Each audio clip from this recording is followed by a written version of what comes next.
Hello everybody, this is Patrick Patel from Ex-Catholics for Christ. In a moment I'd like you to hear the response that Dr. Vernon McGee gave to a question that came on his Saturday question and answers. And the question was, really can a born-again Christian remain in the Catholic Church? This is what Dr. McGee said, and I'd like to add some commentary afterwards. See what you think. May I say that I believe that the answer is yes. It's hard to understand, but if you must recall that Peter, after his conversion, continued in the Old Testament ritual. We know he went up to the temple, and we know that he did not eat pork. You remember Paul had to rebuke him for that, for going back and eating at the kosher table even after he broke over with Paul on one occasion. So that we have that instance there. And then Paul himself, you remember, kept a vow and went up to Jerusalem, and we're told there, at least Paul was told, that many of the priests had turned to Christ, and yet they were still following the law. They're apparently going through the ritual. So it would be possible, and I believe that there are those. Now, when I first came to the Church of the Open Door, we started these midweek Bible studies that sprouted up in such a phenomenal way.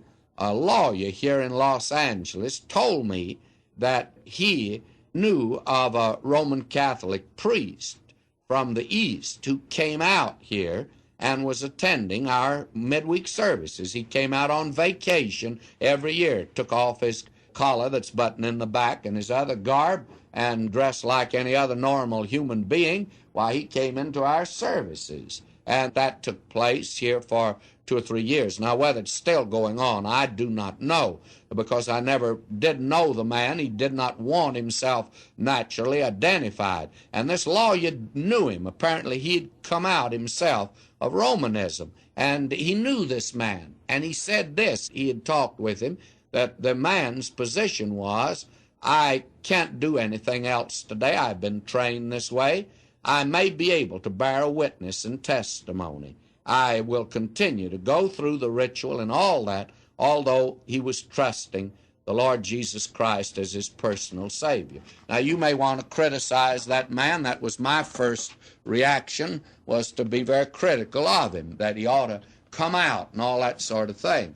But I'm not to sit in judgment upon him, and I do believe that it would be possible. However, I do not see how they could continue to go on in that and certainly be happy and satisfied. However, I understood this man felt that through the confessional and other means he was able to present the Lord Jesus Christ to a great many distracted and frustrated and overwhelmed individuals. And if that's true, then I must say I'd have to go along with it. Well, there you heard it.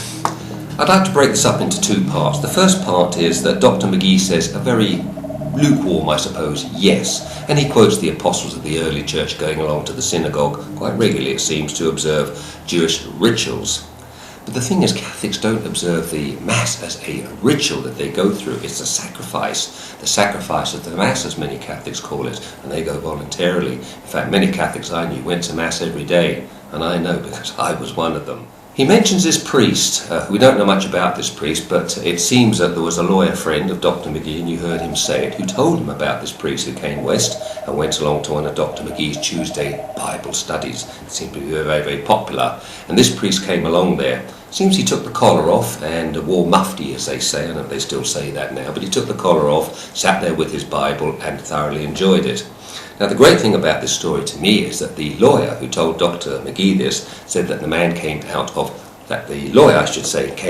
Romanism. That's the word that Dr. McGee used.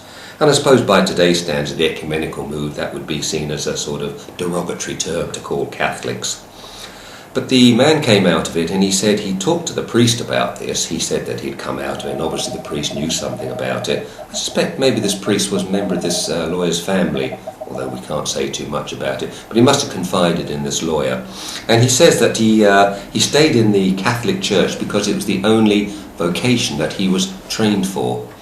This seemed to be a popular excuse many years ago. I know when Catholic priests did come out of the system, what would they do?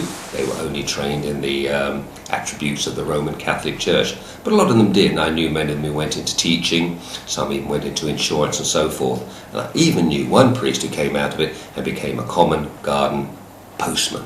So therefore, there are jobs out there, they can go into it. Whether the man wants to come out of it all and forget 7 years of training and take a menial job like a bus driver or postman, I don't know. But there are opportunities to come out and retrain, as you would say today. Now in the second part, Dr. McGee seems to move over from a yes to a no.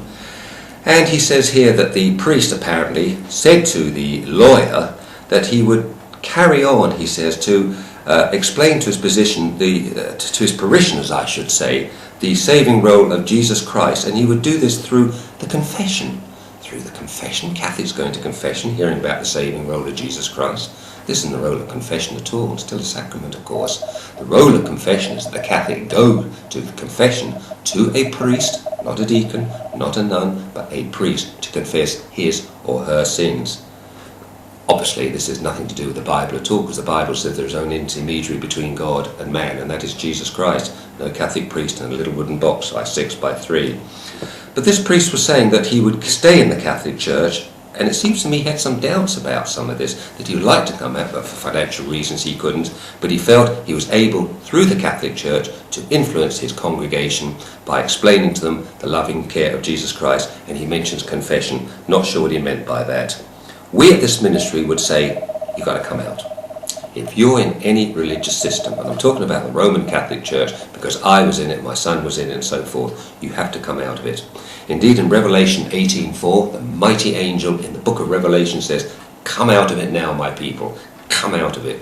He's quite sure about this. This isn't a request, this is an order. So we believe that the Roman Catholic Church is flawed. We see the Pope, maybe not this Pope, maybe the next but one, as a prelude to the coming of the false prophet, who with his unholy partner, the Antichrist, will be there ready to usher in the end times coming, which will surely come, maybe sooner, maybe later. Jesus says that he is the only one that can be your Saviour. Quote, Jesus saith unto him, I am the way, the truth, and the life. No man cometh unto the Father but by me. John 14:6. He did not say trust in saints.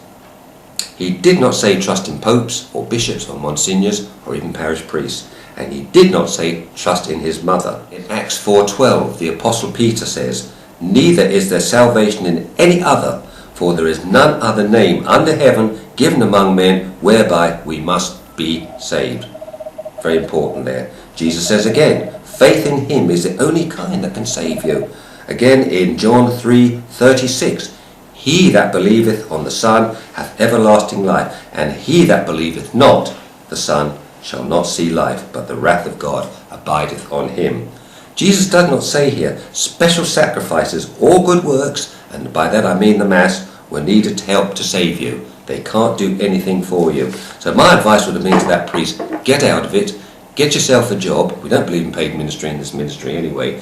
Get yourself a job and come down and join the rest of us. So I feel that Dr. McGee slightly fudged the question here from a weak yes to a sort of weak no. But there again, perhaps he was a little bit ecumenical, I don't know. But I feel that he fudged the question. Please don't fudge this question if you are in a system. If you're in the Roman Catholic system and you're looking at it and you're suddenly discovering that you have to be born again, somebody giving you a Bible tract, come out of that system. Leave it now. It's painful. I had many friends in the Roman Catholic Church. I still think about them, occasionally dream about them to show how much it is. But you have to come out now. The angel commands it, God commands it. I wish Dr. McGee said that. He was a wonderful old man, but I think he got it wrong on this. I think I ought to make it quite clear that Dr. J. Vernon McGee, the late Dr. Vernon McGee, and Dr. Peter Ruckman, who's very much still with us now, he's in his 80s, and I do enjoy his weekly sermon, were never, ever confirmed in the Roman Catholic Church. Dr. Peter Ruckman seems to play the part that he's a sort of ex-Catholic who sort of, not say has one foot in one camp, but he does seem to see and tie himself with Catholics. And I remember a lecture I saw him give some years ago, which he said, are there any Catholics here? And people put their hands out, and he said, I'll stand with you. I think sometime in the late 40s, early 50s, and I might be wrong on this, but I'm pretty sure he said this in his autobiography, he decided to go to a Roman Catholic church for instruction to join the Roman Catholic Church. He went along there, he names a Catholic priest, I don't have his name at the moment, I think he went along for about 6 months or something like that weekly. He said he got in a lot of debates with the parish priest there, or the instructor as I should say, who was giving him all this, and I bet he did too. But at the end of it, he walked away from that church and he never actually became a Roman Catholic. I think he enjoyed the sort of two-way philosophical, theological debate that he had with priests, but he's never a Roman Catholic.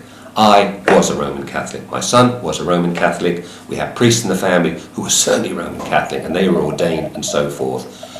You want any questions about the Roman Catholic Church?